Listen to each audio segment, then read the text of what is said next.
Hello बच्चों, let's read this question. The question says incident ray always lies in a plane. First option is perpendicular to plane containing normal and reflected ray. Second option is perpendicular to normal. Third is perpendicular to plane containing a reflected ray, and fourth option D is containing reflected ray and normal.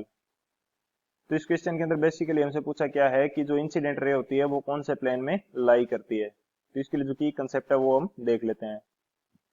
तो की concept हमारे पास क्या हो जाएगा इस question के लिए. की कंसेप्ट की कंसेप्ट हमारे पास हो जाएगा लॉज ऑफ रिफ्लेक्शन.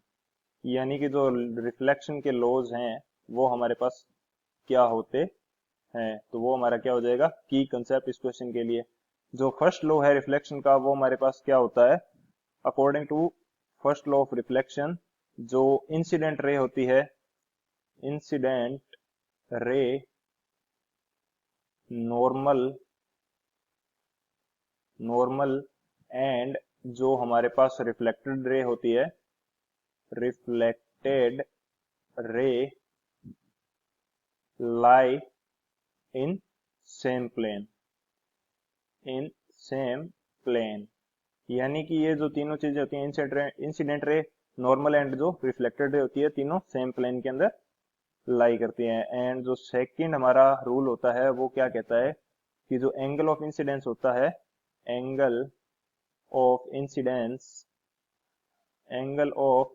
इंसिडेंस ये किसके इक्वल होता है, is equal to angle of reflection.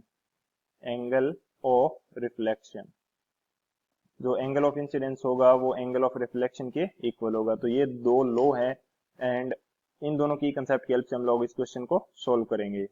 बात करें यदि सॉल्यूशन की, तो सॉल्यूशन इस क्वेश्चन के लिए हमारे पास क्या हो जाएगा. अकॉर्डिंग टू की कंसेप्ट यदि देखा जाए तो इंसिडेंट रे किस प्लेन में लाई करेगी, जिस प्लेन के अंदर नॉर्मल एंड रिफ्लेक्टेड जो रे है वो लाई कर रही हैं. यानी कि incident ray lie in same plane with normal and reflected ray.